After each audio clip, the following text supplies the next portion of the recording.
Perhatikan kata-kata Yesus dalam Yohanes 6 ayat 27. Jangan bekerja untuk makanan yang akan dapat binasa, tetapi bekerjalah untuk makanan yang bertahan sampai kepada hidup yang kekal. Yesus tidak mengatakan bahwa seseorang tidak boleh bekerja, melainkan menekankan pentingnya mencari makanan rohani daripada makanan fisik.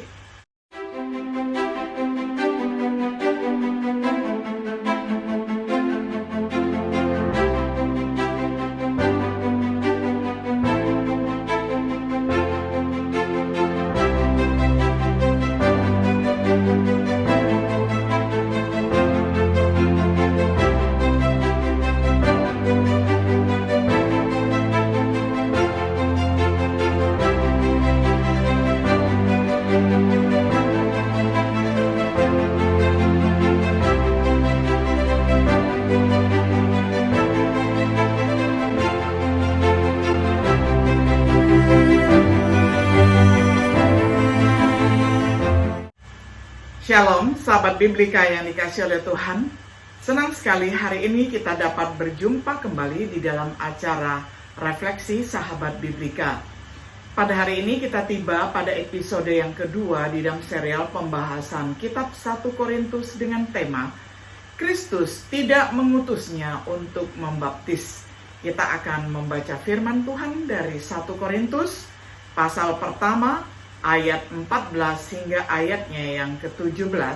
Saya akan bacakan untuk kita semuanya di dalam terjemahan sederhana Indonesia. Karena itu saya bersyukur kepada Allah bahwa saya tidak membaptis kalian, kecuali Krispus dan Gaius. Saya bersyukur karena sekarang tidak ada orang yang bisa mengatakan bahwa kalian dibaptis dalam nama saya. Saya memang sudah membaptis keluarga Stefanus.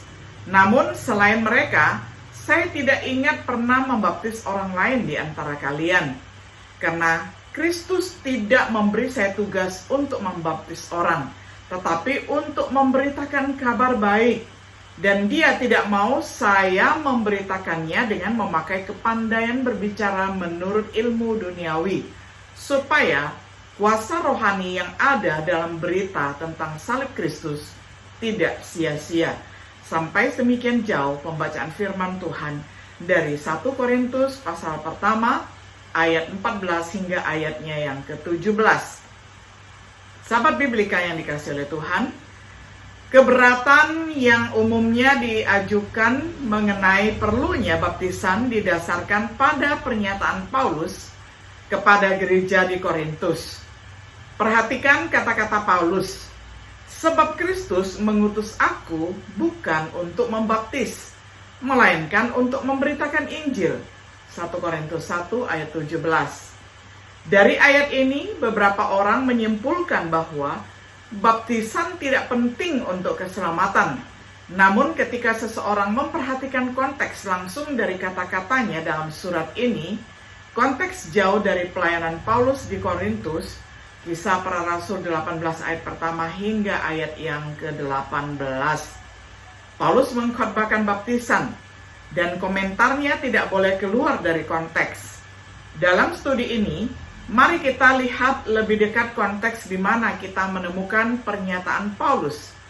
Perhatikan bahwa yang pertama, Paulus mengatasi masalah di Korintus dengan menyikapi tuduhan.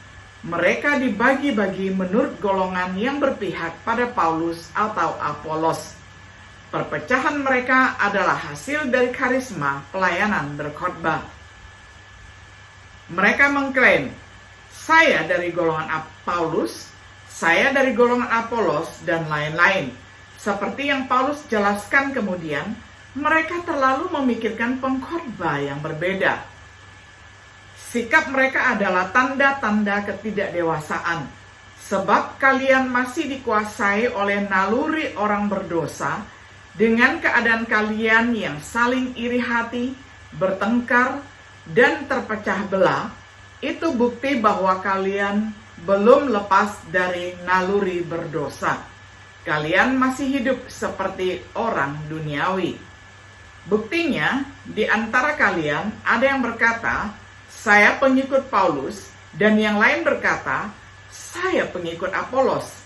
Ketika kalian berkata seperti itu, terbukti kalian masih dikuasai oleh naluri yang berdosa. 1 Korintus 3 ayat 3-4. Pengkhotbah hanyalah sesama hamba Tuhan. Jadi mereka tidak boleh menyombongkan diri.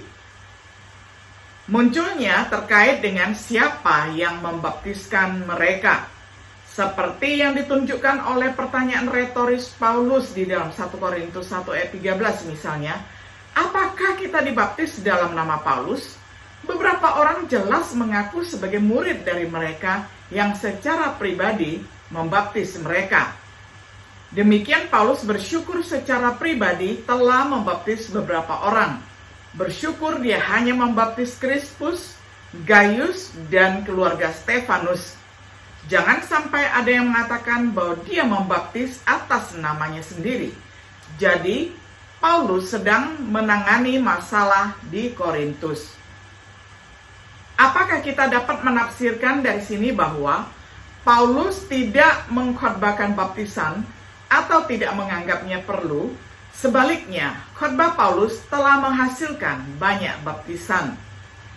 Lukas merekam pekerjaan Paulus di Korintus.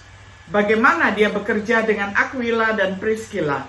Bagaimana dia berdiskusi di rumah-rumah ibadat, bersaksi bahwa Yesus adalah Kristus, dan bertahan meskipun ditolak oleh orang-orang Yahudi yang tidak percaya. Lukas mencatat keberhasilan khotbah Paulus. Krispus kepada kepala rumah ibadat dan si isi rumahnya percaya kepada Tuhan dan yang dibaptis oleh Paulus secara pribadi. Tetapi juga banyak orang Korintus menjadi percaya dan dibaptis. Meskipun Paulus secara pribadi membaptis sedikit, khotbahnya menghasilkan banyak baptisan. Baptisan pasti memainkan peran penting dalam khotbahnya. Itulah salah satu alasan mengapa kita tidak boleh memutarbalikkan kata-kata Paulus kepada gereja di Korintus sebagai menyiratkan bahwa itu tidak perlu. Sebab kita kembali ke 1 Korintus 1 ayat 13, kita juga harus mencatat bahwa hal yang kedua, perkataan Paulus menunjukkan perlunya baptisan. Perhatikan dengan seksama alasan Paulus. Bagi seseorang untuk menyebut dirinya menurut nama Paulus atau orang lain manapun membutuhkan dua hal.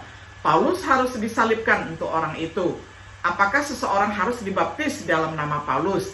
Tidak ada yang terjadi. Tentu saja itulah sebabnya mereka tidak boleh menyebut diri mereka sendiri, tetapi mempertimbangkan apa arti argumen Paulus secara positif. Untuk disebut setelah Kristus, dua hal yang diperlukan. Kristus mati untuk orang tertentu, orang itu harus dibaptis dalam nama Kristus. Sudahkah kita dibaptis dalam nama Kristus? Jika belum, maka kita tidak berhak disebut orang Kristen.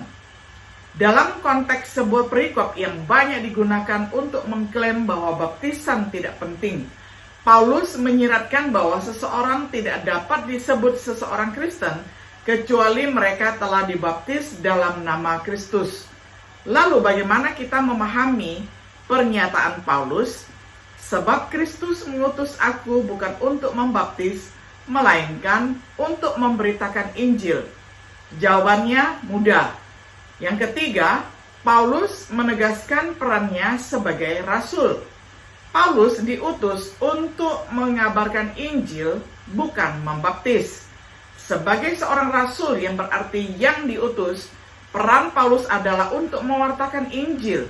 Sebagaimana dijelaskan kepada jemaat Efesus, dia diberi tugas untuk memberitakan kekayaan Kristus yang tidak terduga.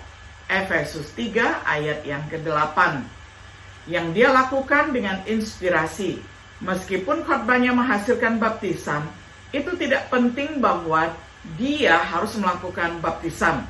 Orang lain dapat dengan mudah melakukan pembaptisan seperti teman seperjalanannya yang terjadi di Korintus, karena sementara banyak yang dibaptis, dia secara pribadi membaptis sedikit. Paulus menggunakan gaya berbicara yang umum. Perhatikan kata-kata Yesus dalam Yohanes 6 ayat 27. Jangan bekerja untuk makanan yang akan dapat binasa, tetapi bekerjalah untuk makanan yang bertahan sampai kepada hidup yang kekal, Yesus tidak mengatakan bahwa seseorang tidak boleh bekerja, melainkan menekankan pentingnya mencari makanan rohani daripada makanan fisik. Dengan cara yang sama, Paulus mengatakan 1 Korintus 1 ayat 17, "Karena Kristus tidak mengutus aku untuk membaptis, tetapi untuk memberitakan Injil." Paulus tidak mengatakan bahwa dia tidak akan membaptis, tetapi bahwa perannya sebagai rasul untuk memberitakan Injil lebih penting. Bagaimana orang lain memahami Paulus? Artinya, bukan untuk membaptis sebagai urusan utama saya. Pembaptisan bukanlah pekerjaan utamanya, meskipun dia memiliki tugas yang sama dengan orang lain untuk melakukan tata cara dan kadang-kadang melakukannya. 1 Korintus 1 ayat 17. Paulus tidak terlalu banyak melakukan baptisan. Paulus diutus mengandung arti menjadikan dia seorang rasul. Fungsi utama seorang rasul adalah untuk bersaksi. Pembaptisan bukanlah pekerjaan utamanya, bukan pekerjaan utama yang untuknya Paulus diutus. Itu adalah bagian dari pekerjaannya. Jika tidak, dia tidak akan membaptis Krispus atau Gaius atau keluarga Stefanus. Tetapi berkhotbah adalah pekerjaan utamanya. Mengingat ucapan Paulus yang lain tentang baptisan, ayat 17 harus ditafsirkan dalam terang cara berpikir budaya Semit untuk menekankan suatu masalah. Kristus mengutus Paulus untuk memberitakan Injil daripada membaptis. Tapi ini bukan penyusutan tentang nilai baptisan itu sendiri. Sebagai kesimpulan, ketika seseorang mempertimbangkan semua bukti yang kita miliki tentang situasi di Korintus, kita belajar bahwa banyak yang dibaptis sebagai hasil khotbah Paulus. Paulus senang bahwa dia secara pribadi membaptis sedikit karena masalah yang kemudian muncul di Korintus. Dalam perikop itu banyak sekali yang mengatakan bahwa baptisan itu tidak penting. Paulus menekankan perannya sebagai rasul. Alasan Paulus menyiratkan perlunya baptisan untuk dipanggil menurut Kristus, seseorang harus dibaptis ke dalam nama Kristus. Bisakah kita disebut orang Kristen dengan benar? Benar, Yesus Kristus disalibkan untuk kita. Tetapi apakah kita telah dibaptis di dalam nama Kristus? Sahabat Biblika yang dikasihi oleh Tuhan, kiranya melalui penjelasan Rasul Paulus ini, kita dapat melayani dengan benar bahwa setiap orang diberi porsi masing-masing dan diberi karunia rohani masing-masing. Ada yang diberi karunia seperti Rasul Paulus, panggilan utamanya adalah untuk memberitakan Injil kepada orang yang bukan Yahudi. Dengan demikian, ada orang yang dipanggil khusus untuk melayani orang Yahudi, ada yang dipanggil khusus untuk membaptis, dan lain sebagainya. Kiranya kita senantiasa melayani dengan mengutamakan panggilan yang telah Tuhan berikan kepada kita masing-masing. Tuhan Yesus menyertai dan memberkati kita semuanya. Shalom.